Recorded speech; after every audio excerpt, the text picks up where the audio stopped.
Imagine one man, one person controlling so much money that it's almost like money that you can't count. And this particular man we're talking about today is none other but the well-known multi-billionaire known globally called Aliko Dangote. Now, how one man controls a billion-dollar industry, his entire wealth blueprint is what we're going to be talking about today. And hi, my name is Dr. Ish, and you're going to be with me today to share this very interesting session on how this famous man, Aliko Dangote, built his wealth. And of course, very practicable and simple tips that you can also apply to build your own investment and asset management strategy. Now, this is an addition to our Money and Wealth series as against all the other styles that we've spoken about of in the past. Now, the big idea industry dominance. It's not just to enter a market, but to dominate it. And as you can well see, Dangote has dominated the entire market. I'm talking about the entire petroleum industry. And in likelihood to what we do here, I mean, people like you and I, all you need to do, like I say in our other live sessions and videos, pick one income skill or one product or service that you know you're really good at that can solve a problem and dominate it. That is the first step to creating wealth. First step to creating other streams of income for yourself to have a higher earning capacity and of course thereby moving into other streams of income and building your assets and investments. Now, Dangote didn't just build small businesses, he built control over entire industries that people cannot live without. And this brings us again to building finance and wealth is to make money, is to be able to dominate something that you are really good at. And people are also willing to pay for. Now, just imagine something you know that people cannot exist without.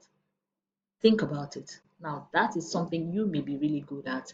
All you need to do is to be able to dominate in that field. However, starting small is one of the best ways to start any business. Offline business, online business, service, trade, skill, whatever it is, we call it the trading phase. Start with what you can access. He began by trading commodities. That's buying and selling what people already needed, meaning there was a ready market for his commodities. Okay, so he buys, he sells, and then he makes profit. Usually, it's advisable to start with something that requires low capital but high earning, and at the end of the day, you make some profit on it. So, think about it. What is that one thing that you know, one skill or one product you know that people cannot live without, that will be willing to pay for it, that solves certain problems or one very strategic problem that you can sell that probably doesn't need so much capital, and then gives you high earning capacity. Now you scale from trader to producer, and this is exactly what Dangote did. He moved from being a middleman, that is buying commodities from other people and selling to other people to make some certain level of profit, to becoming the owner of the commodity. Of course, you all know the commodities he is involved in. We're talking about things like Honeywell, we're talking about sugar, we're talking about salt, we're talking about fast moving consumer goods that we all know human beings cannot afford to survive without. That is aside petroleum products that is heavily into, like fuel. Dangote didn't stop at trading. He used profits to build factories and control production, thereby owning and having major share capacity in these high stake products. Now, more control equals to more profit in finance. If you have more control of it, I mean, if you're an owner and not just a consumer, if you're a producer and not just a consumer, there is more capacity to have more profits, to increase your earning power and your profit margin. This is a very simple rule in scaling your businesses, moving from a trader to a producer. However, like I said, start small. That is the first phase. Now we have what we call the vertical integration, which is the power move, the power strategy. Own the supply chain. He controls raw materials, controls production, and now controls distribution, reducing costs and eliminating dependency on any third party.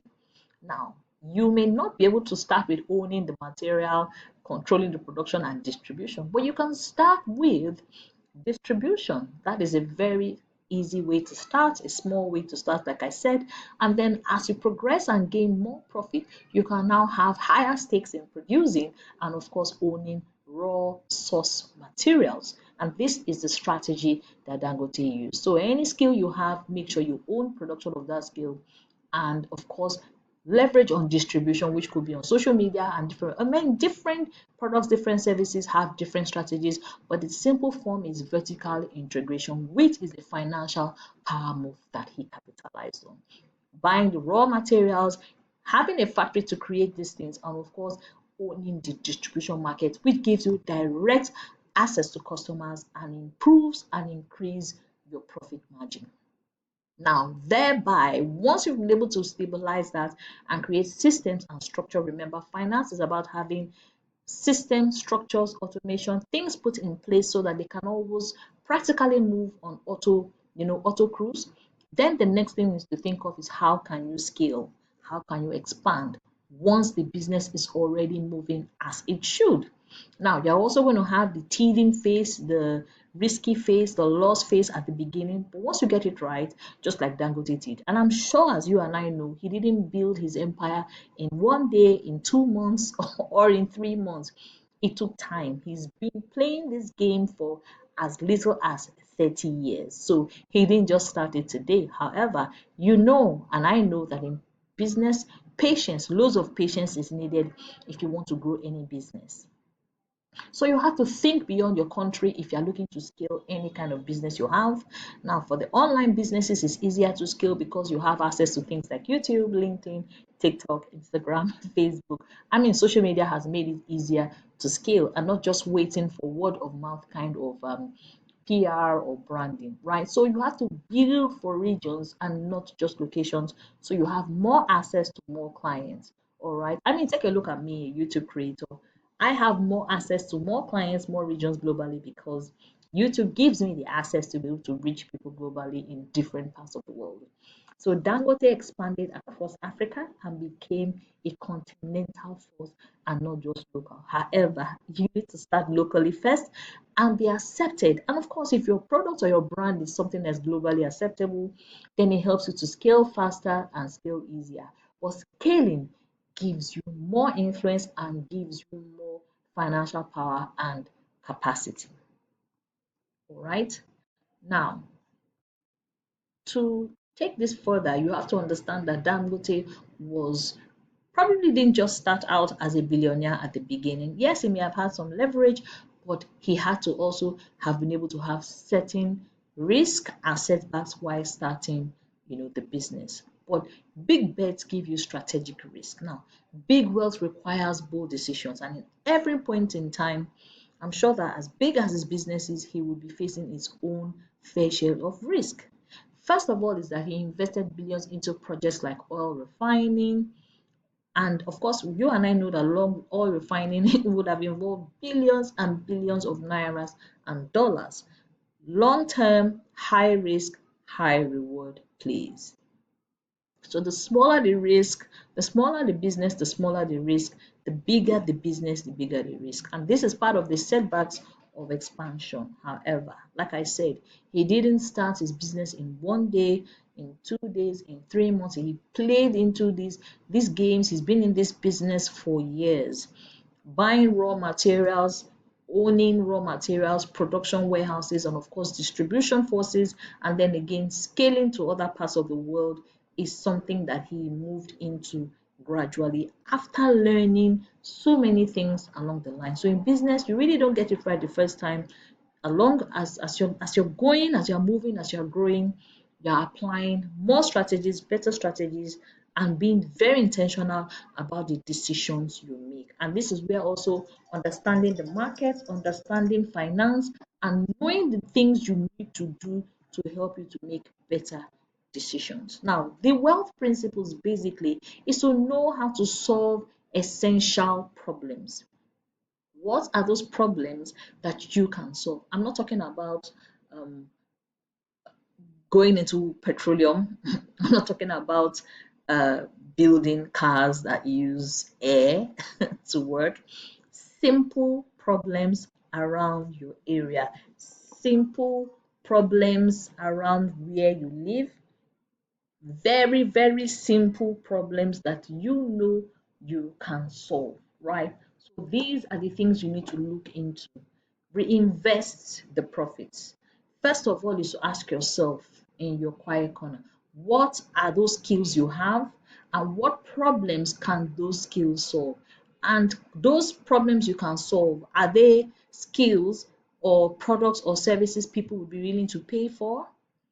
Then when you can answer that question and when you can get those skills or products or services that people are willing to pay for, invest your profits. And that helps you to increase your assets, increase your financial capacity, then again helps you to also plan long term to move into other kinds of businesses. But remember, like I said, in business, to build wealth, to build finance, to build investment, you need to have financial education. You need to be abreast of what is obtainable in the industry you are playing in.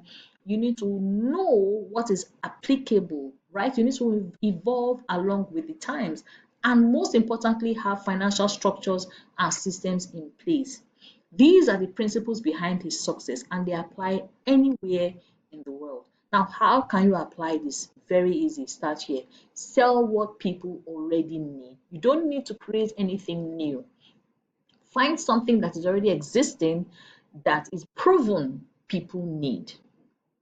All you need to do is just to create your own unique selling point to make it different, slightly different from what other people are.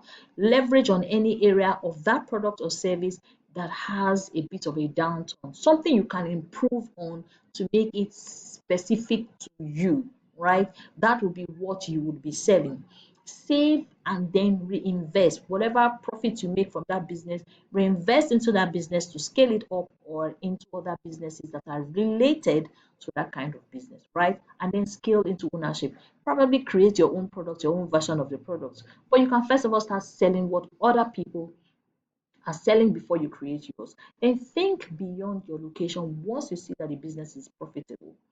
It doesn't have to be only localized to your area. Think of how can this product or service serve people outside like my location so that your financial earning capacity also in foreign currency will increase. Of course, definitely that makes you richer and wealthier so that you can expand your businesses and expand your assets. This is how to build wealth. Own, scale, save, sell, right? You don't need billions, you just need strategy and consistency. Don't chase money, first of all. Build systems that create this money so that the money can work for you and not you working for the money. You may not become Dangote, but you can apply his mindset to build real wealth.